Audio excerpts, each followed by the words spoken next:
Welcome to the Existential Empath Podcast. My name is Tanya, and I am an intuitive empath. My intention is to share valuable tips, tools, and techniques that I have learned so you can tap into your own inner healer naturally and intuitively. Welcome back, everyone. Today I have guest Mas Sajady. Mas is a 3-time near-death experiencer who came back to life with a mission to share wisdom and remarkable abilities that break through the limitations of psychology, willpower, and current self-improvement methods. Mas has changed countless lives in a matter of minutes by helping people shift at their core frequency, resulting in drastic life transformations. His method, Xponential Intelligence, or XI, is the next generation of human advancement that combines the physics of space-time and the power of frequencies for rapid, lasting change in health, wealth, relationships, and more. Mas is also the host of the Xponential Intelligence Podcast. Welcome, Mas. It's a pleasure to have you on the show today. Thanks, Tanya. It's a pleasure being here. Thank you. So you and I are going to dive into advancements in human evolution, tuning into your core frequency to transform your life. So, Mas, you are pioneering human consciousness, and you've had 3 near-death experiences. I've actually had one myself, and I've had several guests on my show sharing their experiences as well. I have to ask, after each NDE, did you receive or recall different or more information, and what information came through for you? Yeah, I mean, that's a great question. And, there's near deaths for me is really great opportunities, to catapult yourself to higher levels of knowledge without having you to go through that process. It's like going from kindergarten to college level, access, and you don't have to physically go through that stage. You just are up at that level because all that knowledge is within us. So yeah, so I was groomed for every near-death experience. The first one really allowed me to understand what we're all about. That one, say, equation that Einstein thinks about that would, solve for life in itself. The second one allowed me to understand, say, the mechanics and the possibilities to not only change my life, but then from what it turns out, I've changed, I don't know, tens of thousands of individuals' lives. And then the third one really allowed me to own that space, that knowledge, and go deeper into it so I can explain it perhaps more effortlessly. So that was amazing. Yeah. Yeah. And so let's talk about frequencies and energy, because that's some of the information that came through for you. And I've had some amazing guests on my show this week. We've talked about scalar light, and we've talked about divine assistance invocations. So it's just synchronicity that you're here today talking about how we can tune into our core frequency. And, these concepts that some may call technologies, they date back all the way to creation, or through space and time, right? And so even Nikola Tesla said, if we want to understand the secrets of the universe, to think in terms of energy, frequency, and vibration, right? So Mas, what do you mean by change your frequency, change your life? That's something that you really talk about a lot. So let's dive into that a little bit more. Yeah. So, people think that if you make more money, for example, you're going to be happier. But then a lot of times they're not any happier. They might be, look better, drive better cars and all that stuff. But again, they're not really happy on the inside. So their identity still stays the same, or, like medications, or surgery or whatever we do to try to be healthier. Those individuals, they go, well, they might get healthier, but then some other illness and so on like that starts to attack them, right? So they're never really healthy. They're still at that same level of health. Or relationships, time after time after time, we see the same people, or we attract the same types of people. Why is that? And that, from the near deaths, and again, Nikola Tesla, Einstein, all those individuals, they always talk about frequencies. And when I was reading them, it's just like, thought patterns. No, but it's really not. And it kind of gets into the multiverse and what we see in the Marvel comics, and, in those movies and now all that Doctor is Strange, really, yeah. Doctor Strange.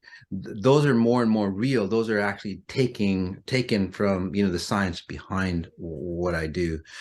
So it's the frequencies, and frequencies are you change your frequency, it's just like changing the channel. So I'm not helping you change your psychology or anything like that. But literally, if you're dancing to a tune that's not the best for you and you don't even like that tune, your psychology is not going to help you any make it any better. But what I do is change your frequency, like just like changing the channel, and then your life resonates at a different level. And then when it does that, amazing things can happen for you. You'll actually enjoy success. You'll actually attract a great relationship. You'll actually get healthier or even stay younger longer. Yeah. So when you're seeing frequencies or you're tuning into the frequency, is there different frequencies for, say, love, relationships, wealth, health, or is it all the same frequency? No, it's different, say, modulations of that frequency. Like a radio station, kind of? Yeah, like say, say a wave, at the lower levels, it might be a physical object. Physical objects are slower frequencies, and you amp that frequency up, and then it gets into, say, a sound frequency, and then you amp it up more, it turns into like heat, and then you amp it up more, it turns into light, and then you get higher and higher and higher frequencies. So again, the frequencies is the same, but like the modulation or how many times basically it bounces back and forth in, say, 1 minute frequency amplitude, that's the difference. So everything resonates very differently. Like, your hair color, for example, that would be a frequency. Gold resonates at a certain frequency. That's why you can hook it up to an oscilloscope, a machine that measures a frequency, and they can actually tell what 24 karat gold is compared to 23 karat or 18 karat or 12 karat. And that's how distinct frequencies are. So I say that we're made up of millions of different types of frequencies. Our hair color, our attitude, that's a frequency that we resonate at. That's why we attract certain people the way we do. And then I call your whole package a frequency signature. So is there a difference between frequency and vibration? Well, the vibration is an after effect of the amplitude of the frequency, or what you're resonating at dictates the vibration, which creates, say, sound.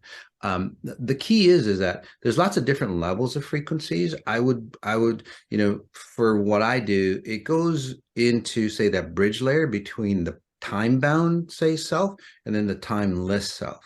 So the timeless self is like literally that origin of how your frequency is created or how your reality is created. Okay, so that's interesting. So it's like a lot of people say, like, you've got a compound, pond, calm body of water, and you're dropping a pebble, right? And it depending on the size of the pebble and the shape, it'll create a different frequency, right? So people, use energy frequencies or other types of frequencies, but that wave is already created for you. And then people try to change that wave or that frequency in themselves, or they try to modulate it. What I do is like, wait, let's change the pebble that you're dropping into that pond of life. Yeah. And, you know what I mean? And then that just changes everything, every aspect of you. So when you're tuning into frequencies, Mas, are you seeing it as light, as color? Are you feeling it? Are you hearing it as a sound? Are you seeing it as a sacred geometry? How are you tuning into that? Yes, and yes. So I figured all of the above. yeah. So it depends on the way I work is, by the way, I'm not a psychic or intuitive the way we normally define it. Basically, I know what you know. I literally can plug into your frequency. So any other thing like psychic abilities or intuition, it's more of a channel, or you're seeing somebody else's frequencies. I actually tune into your frequency, kind of like plug into your mainframe. Yeah. And like I would think the way you would if I'm like reading you. And that's where I get like your storyline on how you've created or designed your life. Okay. Wow. But in the past, yeah, I used to see geometric patterns around people, and it's not like solid patterns. They're very flexible and they move. Quite beautiful actually around individuals. And I used to be able, I still do, but from a very different level. So I used to change those say, geometric patterns, and then the person would change, sometimes almost immediately, which is really cool to see. And those geometric patterns, just because I know you're you're a student, you change the frequency, you change again the geometric pattern, and then the person's frequency changes. Just like, if you dropped a pebble in a square dish, square, vessel versus a round vessel, the frequency would be different, right? So it would resonate differently.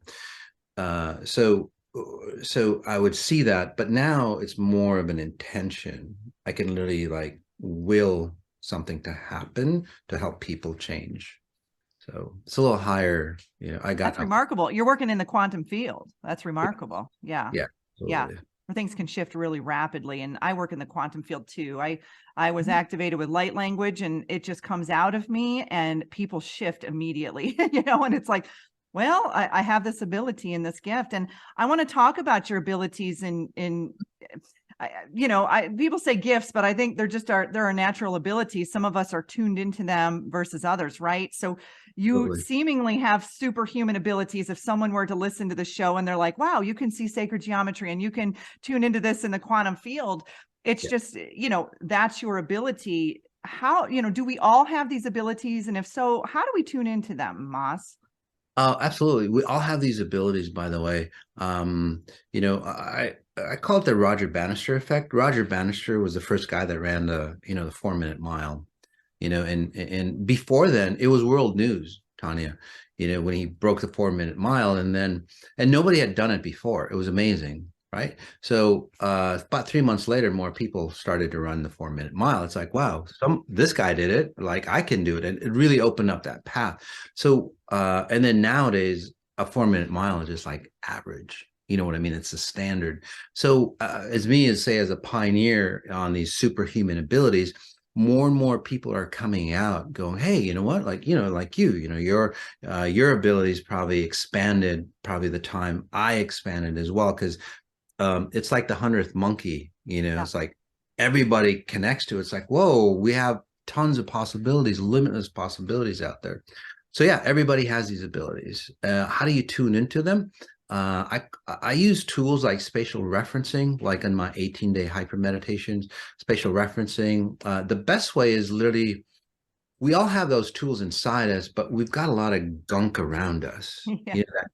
If you had a guitar string and then there was gunk and all this garbage, like family lineage, heart disease and all that stuff, stuck on your guitar cord, you're not going to be resonating at your best self. So, what I do is literally, let's clean all that gunk off. I don't add on anything to you, but let's clean that gunk off and then tune that guitar. And then you start playing like your own frequency. And it's brilliant. You were just born brilliant. Everybody's born brilliant. Yeah, and playing at your own divine core frequency, what you talk about. And so, Mas, you can actually scan anyone, dead or alive, and know almost anything about them without even knowing their name. So how does this ability work for you? Okay. It's like an IP address. It's interesting, and it might get a little sciencey, but if you say, Tony, if you say like, I have a friend, I tap into you and you know who you're thinking about. Does that make sense to you? And then that IP, I would call it that personal frequency signature, just like an IP address. Like if you send an SMS text, like a text message, in the header, that we don't see is like where it was originated, the time, the length, the type of computer system, where you are, the location, all that is sent as a packet when you just say hi to somebody, you're sending a text. All that information is, in the back. So I can actually access that packet of information. So if you go, Mas, I have a friend. So your friend, who your friend is. So I can tap into you and then go, oh, that IP address. And then I can log into their, say, server and go, oh, okay, your friend is this, this, and this. And then, Tanya is like, I have a friend that has a friend. Well, that's just like jumping, just like a server. It's like, I tap into you, I can tap into your friend and then know her, and then know, her friend. So I can tap in, I don't know how many layers deep I can tap in and still be really, really accurate. That's fascinating. That's right. I can tap in when I'm in the vicinity of people. I just get downloads of information, and I'm like, I don't know how I know this about you, but I do. And my clairsentience is really powerful. Specifically, being an empath, I have a lot of abilities. My clairaudience, I hear things very easily. But I guess I've never tried. Maybe I need to expand in that to tap into a friend. I've never really gone down that path. I've just really tapped into the person I'm working with, or I'm at the grocery store and I'm hanging out and then I have a pain in my side and I know that it's the woman behind me. So these are things that I'm still learning based off of my own unique abilities. And so Mas, we can tune into any frequency. So how do we supercharge our finances? This is Manifesting March. I've been doing a lot of manifesting shows this month, and I didn't want to get by without talking about this because I know you do help people in a variety of ways. And so, what is some advice or some wisdom you can share in that area? Yeah, right now, a lot of my clients are, C-suite executives, entertainers and so on. And they're wealthy. For sure, they can buy anything they need or want, but they come to me because it's like they go, "Gosh, Mas, I need more meaning in my life. I've lost the meaning." So that's how you want to do success, right? So success has a certain frequency, and there's obviously different levels of success. Success that torture you, a lot of people run that. Success that you sacrificed yourself. So when you say attract success with that frequency, you're always like having to sacrifice yourself for success or to be happy, so those kind of patterns. So there's a certain frequency of pure success, or if you want to call it God's level of success, or your higher order of success, or your limitless self, frequency of success. So I help people tune into that level. You're innately successful already. At a deep level, you already know what success and abundance is. Again, so what I do is just help you clear all that gunk out, and then you naturally resonate at that success level. So, when you're talking about success, people go, well, if I was just successful, but then all the other aspects of their lives, if you're a piece of the pie, they're just taking one piece out and making that better. But what I do and what I help people do is like, well, let's just work on the whole pie. Yeah. So when you resonate, what I mean, you're successful all around, not just in your finances. And that's where success is really beneficial for you. And you actually own success without destroying yourself. That's great. So again, That's great success advice. is the frequency. Mm-hmm. Right? And so, yeah, because I do feel that it's when I've even experienced that in my life. When I'm successful in one area, I can recognize when I need to work on a certain area, and then boom, it'll start to raise to that frequency too. And it's really just putting my focus and my intention, on that. It might be, I'm really focused on relationships or health, and then my wealth over here needs some attention. And then the moment I focus that, it's like, I can notice that frequency starts to harmonize or to balance itself out. Absolutely. Absolutely. Yeah. What we put our intention on or focus, again, at a very, very deep level, not just at a, psychological level or brain level, we'd have to go beyond the brain to really say materialize the way we can. Yeah. And so, Mas, you also work with people on a individual healing level as well. And, you help people tune into their own inner healer, which is what I do as well. I try to teach people how to tap into that. And so, but you also say that you're not the one doing the healing. Can you talk about that? Because I feel this as well. I have that energy coming through, but I'd like to hear from you what that feels like. And, what do you mean by that? Sure. And again, I do it differently. You're more of a nurturer type personality. So you provide a loving space, for those people. So you yourself aren't doing the healing, but you're providing a loving, safe space for that person to go, hey, you know what? There's a better version of me out there that's not ill. And then that's how you would do it. You would support that person. And then they go, yeah, there is a better version of me out there. And then that's how they heal themselves. So for me, again, what I do is like, I go in there and I go, oh, this is, this event that happened to you when you were, say, 12 years old, that sort of distorted your perception of who you are. You basically put a filter on, and then from that moment on, you see your life very differently.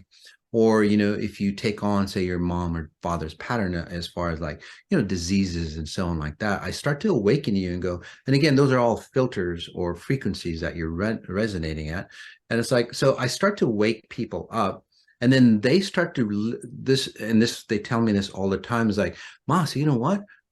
I realize that my heart issues are just like my father's at a very, very deep level.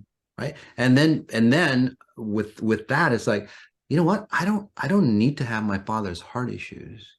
And then this is where they start to awaken, because they separated their frequency of themselves compared to their father. And that's where they get real power. So that I awaken them to the point that the frequency that they're resonating at, they know that there's a pure version within them. And then they go, this is the one frequency that I'm wearing, kind of like clothes. It's like, heart disease just doesn't look good on me. And this is where they can just remove or take off, disrobe that piece of clothing. And then it's like, they literally change. They have healthier hearts, or, they recover from, terminal diseases, or they become wealthy. Again, it's the frequency that they're wearing, so to speak. So I don't know if you know the answer to this or not, but do we, are we born tuned into these frequencies? Do we sign up before we're born to tune into these frequencies? When do we attach to these frequencies?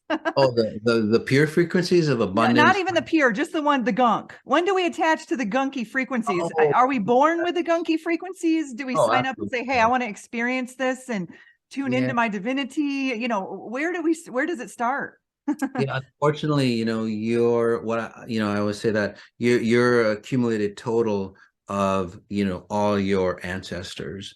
In the human, species, like the ancestors, we just keep on.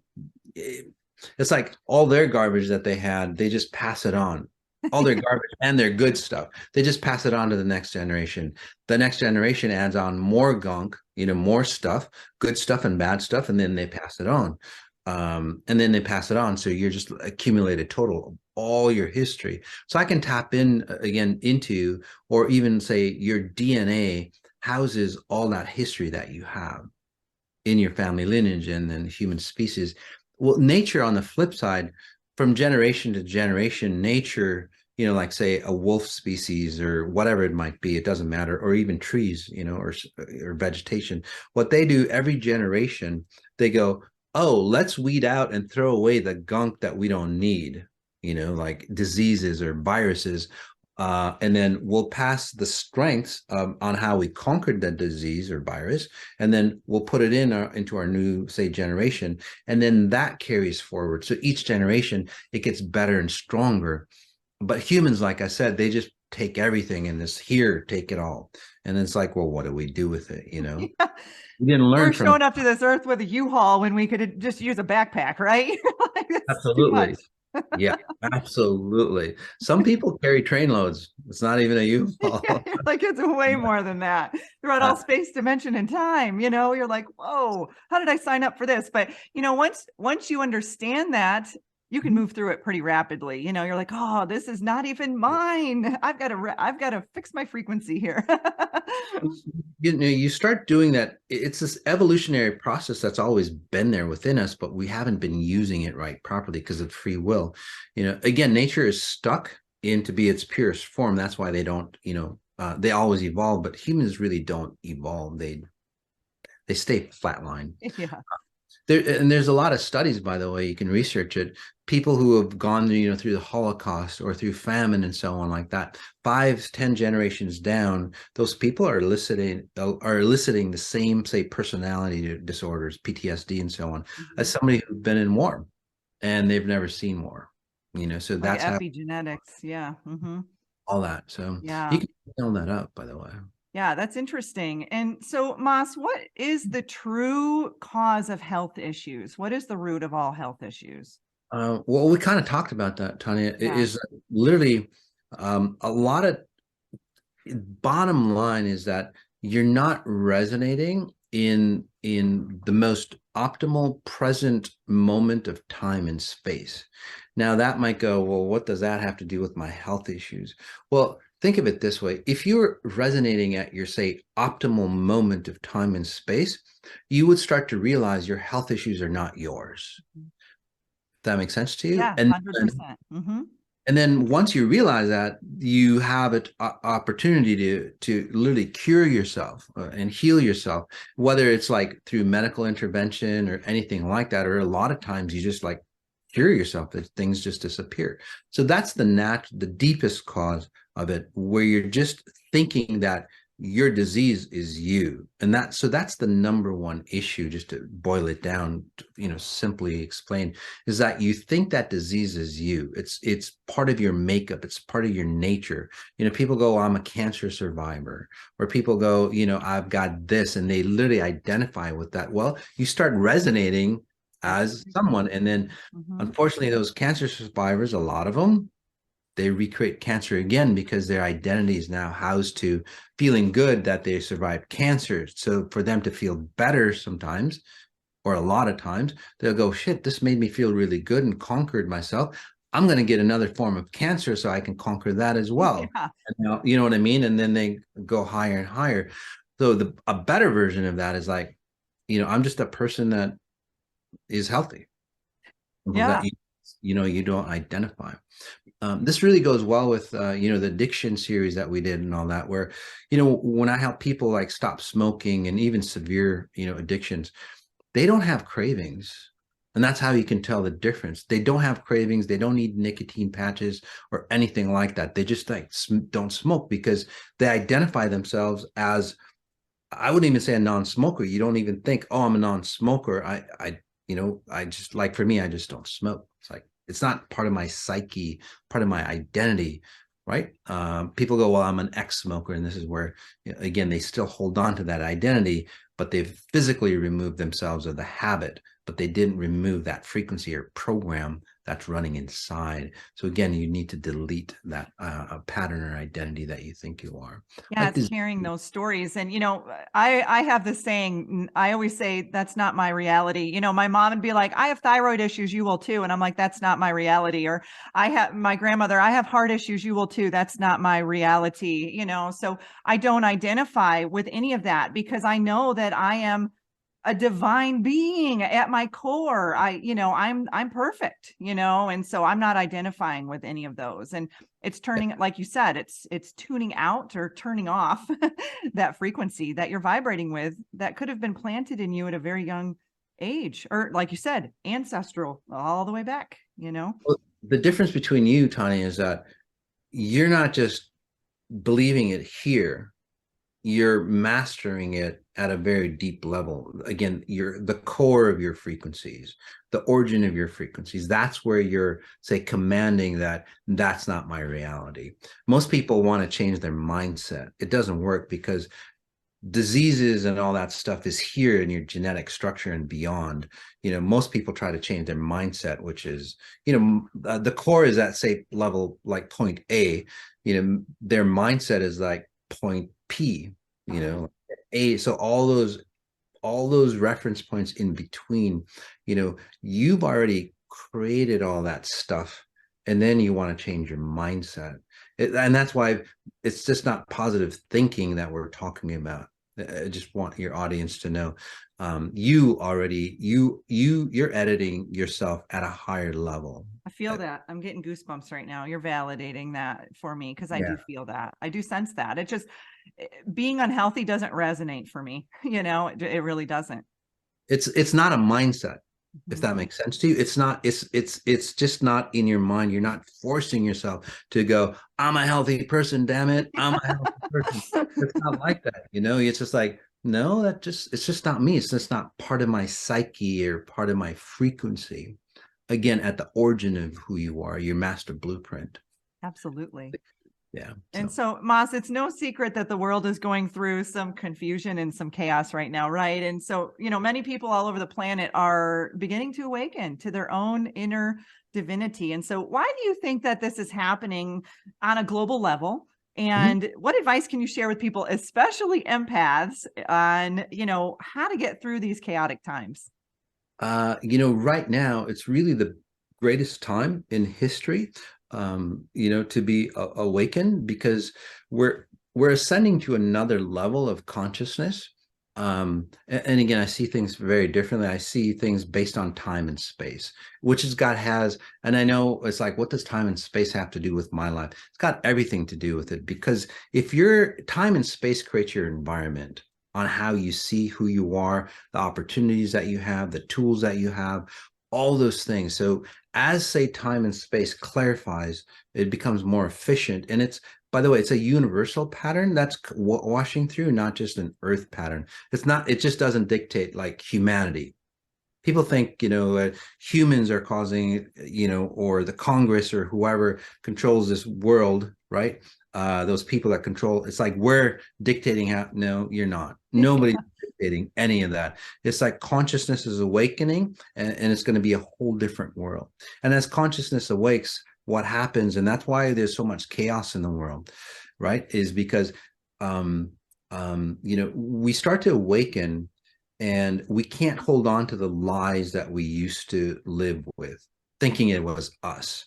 So in a sense, consciousness is awakening to help you become your best possible self. And it's like an X-ray, it awakens, and it shows all the things that you've hidden within yourself, all the lies that aren't you, your diseases, the way you see yourself, the way you abuse, yourself, and so on, like that. All those things have to be moved away.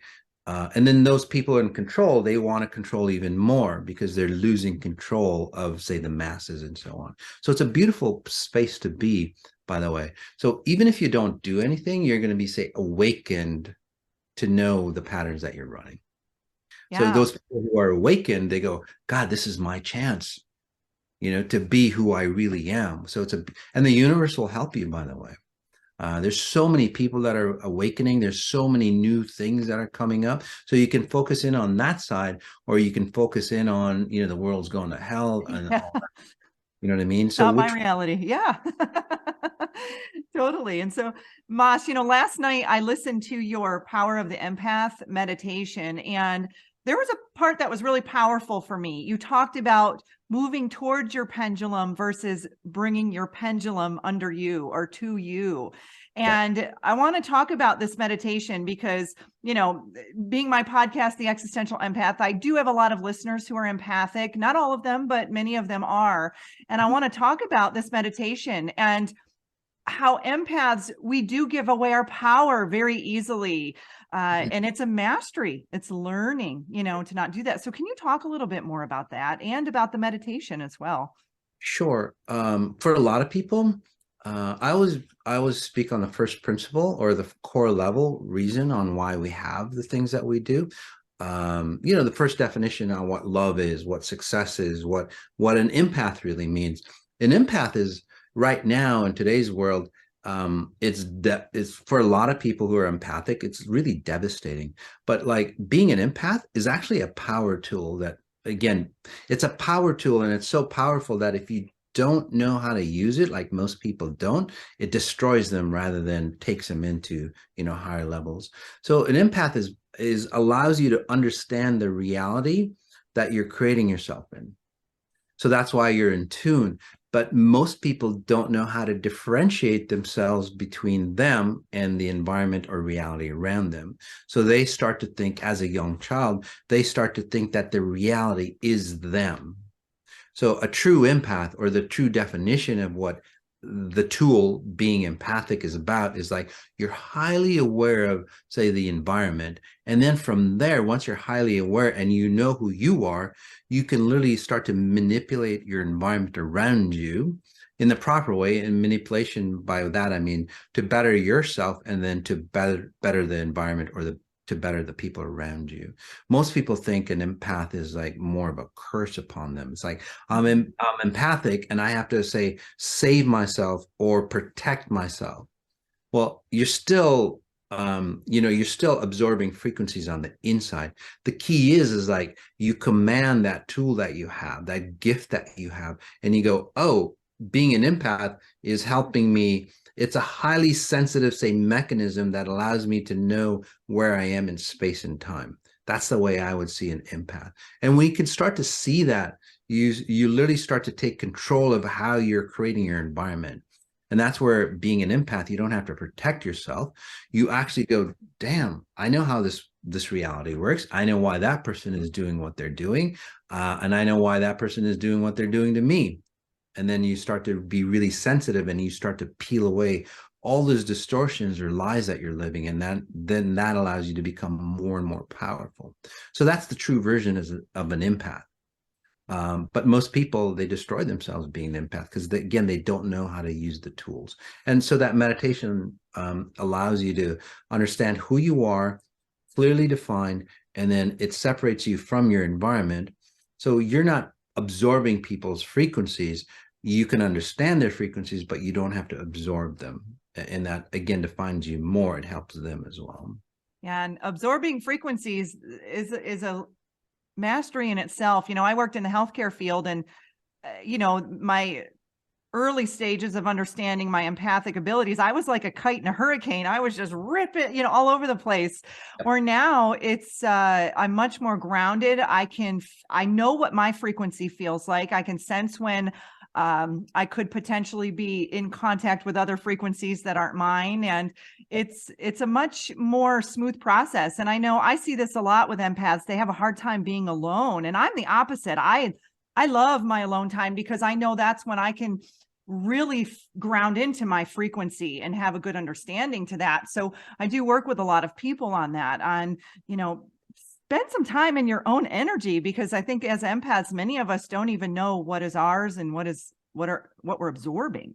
Yeah, absolutely. Those people who don't know or don't like being alone is because as a young child, they're most likely, controlled by their parents, their environment, and they didn't get a really chance to nurture who they really are, or their parents didn't allow them to understand who they really are. So they're literally unplugged from themselves. So when they're alone, they go home at night, they're unplugged from everybody. And it's just like, well, who the hell am I?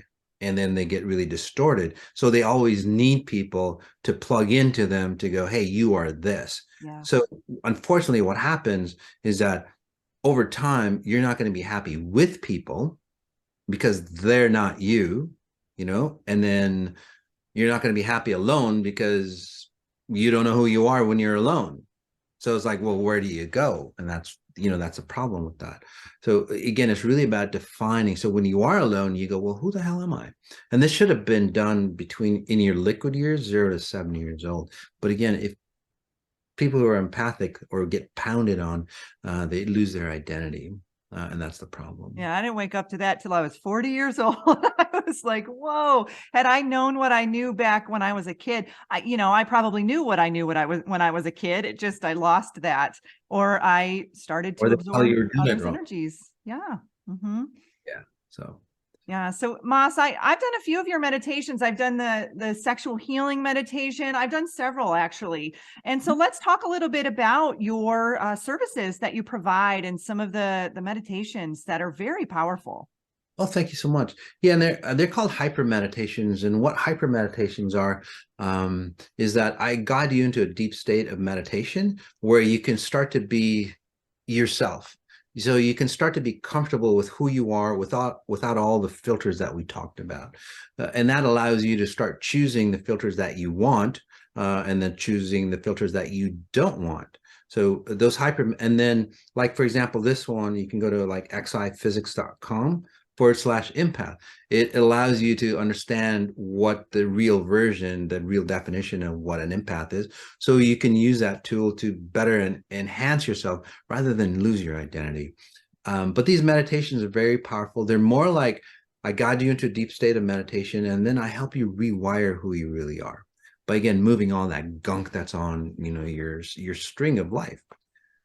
Yeah, we can, there's Moss on Sunday, by the way. It's a free YouTube channel for you to, dive into or kind of like step into some of the meditations that we do.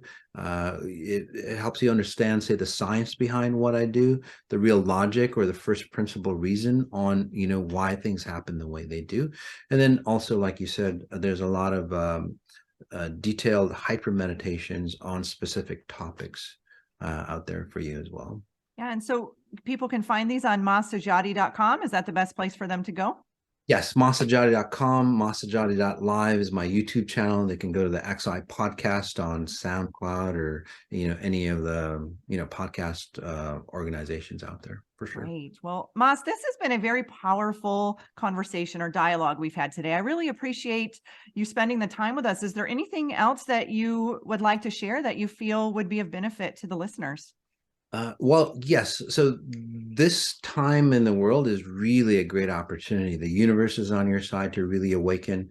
It really allows you to be that natural vibrancy that you are. It's already deep inside you. All you got to do is just remove that stuff for you. So. Yeah. And one thing that's worked for me is I say, mind your own vibration. I'm like, mind your own business. Like that's been very powerful for me to mind my own vibration. And so I encourage others to try to do that as well. So you can stay in your own frequency. Beautiful saying. Thanks, Mas. I appreciate you coming on the show today. This has been such a pleasure. Thank you so much, Tanya. You deserve to navigate your life in alignment with health, happiness, and abundance. To learn more about the services that I provide, including Beyond Quantum Healing Hypnosis, EFT Tapping, and the Emotion Code, visit my website at www.theexistentialempath.com.